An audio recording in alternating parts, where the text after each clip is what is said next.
Welcome to CMD news. నా పేరు కామాక్షి. ముందుగా నేటి వార్తా విశేషాలు. కొడవలూరు మండలం గండవరం గ్రామంలో వెలిసియున్న శ్రీ గంగా పార్వతీ సమేత రామలింగేశ్వర స్వామి బ్రహ్మోత్సవాలలో భాగంగా నేడు మహాశివరాత్రి పర్వదినాన్ని పురస్కరించుకొని స్వామివారికి ప్రత్యేక పూజలు నిర్వహించారు. భక్తులు వేలాదిగా పాల్గొని స్వామివారిని దర్శించుకున్నారు. AP civil supply director Vemireddy Pattabhirami Reddy, Vemireddy Vijayabhaskar Reddy ఆధ్వర్యంలో జరుగుతున్న బ్రహ్మోత్సవాలకు విచ్చేసే భక్తులకు ఎటువంటి అసౌకర్యం కలగకుండా పటిష్ట ఏర్పాట్లు చేశారు.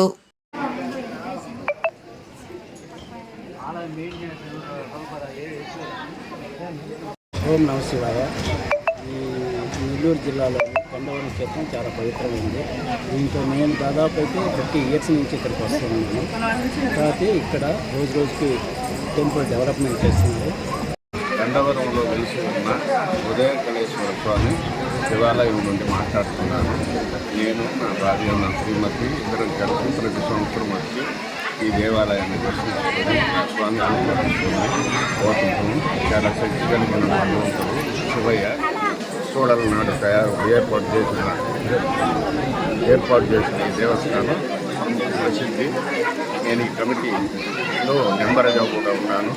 అది విజయభాస్కర్ రెడ్డి, పట్టాభిరామిరెడ్డి, మాలకొండయ్య వాళ్ళందరి సపోర్ట్తో ఇక్కడికి వచ్చిన ప్రజలందరూ ఆ దేవుణ్ణి కోరికలు కోరుకొని అన్ని సిద్ధిస్తాయని ఆశిస్తూ ప్రతి ఒక్కరూ వచ్చి గండవరంలో వెలిసి ఉన్న శ్రీ ఉదయకాళేశ్వర స్వామివారికి మహాశివరాత్రి సందర్భంగా ఇక్కడికి వచ్చిన గ్రామ ప్రజలకి అందరికీ ధన్యవాదాలు. ఎమ్మెల్యే ప్రశాంత్ రెడ్డి, కోవూరు ఎమ్మెల్యే ప్రశాంత్ రెడ్డి ఆధ్వర్యంలో ఇక్కడ వేమిరెడ్డి పట్టాభిరామిరెడ్డి అలాగే చైర్మన్ కొండయ్య గారి అధ్యక్షన ఏర్పాట్లు కూడా బాగా జరిగినాయి. ఇక్కడ ఇచ్చేసిన భక్తులందరూ ఆరోగ్యాలతో లక్షణంగా ఉండాలని దేవుణ్ణి, ఈశ్వరుణ్ణి, భగవంతుని ప్రార్థిస్తున్నాము. అదేవిధంగా ఇక్కడ జిల్లా నుంచే కాకుండా రాష్ట్రం నుంచి నలుమూల నుంచి కూడా ఈ గండవరం ఉదయకాళేశ్వర స్వామి దర్శించడానికి మహాశివరాత్రి రోజు భారీ ఎత్తున జనాభా కూడా వస్తారు. ఈరోజు కొడవలూరు మండలంలోని శ్రీ గండవరం గ్రామంలో వెలిసి ఉన్నటువంటి పార్వతీ సమేత గంగాదేవి సమేత శ్రీ పార్వతీ పరమేశ్వరుల గంగాదేవి సమేతంగా ఈరోజు ప్రతి సంవత్సరము ఇక్కడ తిరునాళ్ళు అనేది మహాశివరాత్రికి చాలా చక్కగా జరుగుతుందండి. జిల్లాలోనే గండవరం అంటే ఒక పేరు ప్రసిద్ధిగాంచినటువంటి పుణ్యక్షేత్రంగా ఇది విరాజిల్లుతూ ఉంది. అలాగే ప్రతి సంవత్సరం ఇక్కడికి భక్తులు సంవత్సరం పెరుగుతున్నారు, కానీ ఏ సంవత్సరం కూడా భక్తులు తగ్గింది లేదు ఇక్కడికి. అలాగే ఈ దేవాలయానికి ఉన్న ప్రత్యేకత ఏంటంటే ఎవరి మనుషులు ఎవరైనా సరే వాళ్ళు కోరుకొని పోయిన తర్వాత అది భగవంతుడు ఆశీర్వదించి అది వాళ్ళు కోరుకున్న కోరికలు తీరుతుంది అనేటువంటి ఒక నమ్మకం కూడా ప్రజల్లో ఉంది.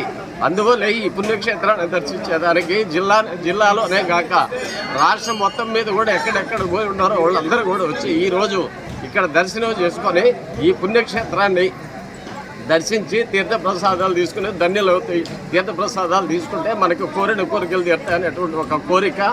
ఈ కార్యక్రమాలన్నీ చక్కగా ఇక్కడ ఉండేటువంటి దేవస్థానం ఆలయ కమిటీ చైర్మన్ మాలకొండయ్య కానీ, అలాగే వేమిరెడ్డి పట్టాభిరామిరెడ్డి కానీ, వేమిరెడ్డి విజయభాస్కర్ రెడ్డి గారు కానీ వీళ్ళంతా చాలా చక్కగా శ్రద్ధ తీసుకొని ప్రతి సంవత్సరం కన్నా ఈ సంవత్సరం రోడ్డుకి ఇరుపక్కలు ఉండేటువంటి ఎంక్రోచ్మెంట్లు ఇవన్నీ కూడా పక్కగా తొలగిచ్చేసి చక్కగా వచ్చేటువంటి భక్తులకి, దర్శనానికి వచ్చే భక్తులకి ఎలాంటి అసౌకర్యం లేకుండా సౌకర్యాలన్నీ కల్పించిన దానికి ఆలయ కమిటీ తరఫున మాలకొండకి, భాస్కర్ రెడ్డి గారికి, పట్టాభిరాముడు గారు కృతజ్ఞతలు తెలియజేసుకుంటారు. ఓటు మన ఆయుధం, అదే మన అభివృద్ధికి విజయం.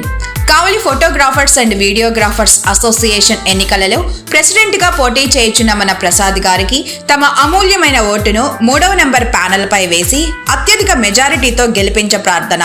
వేదిక పుచ్చలపల్లి వారి కమ్యూనిటీ హాల్. పోలింగ్ తేదీ 28 ఫిబ్రవరి 2025.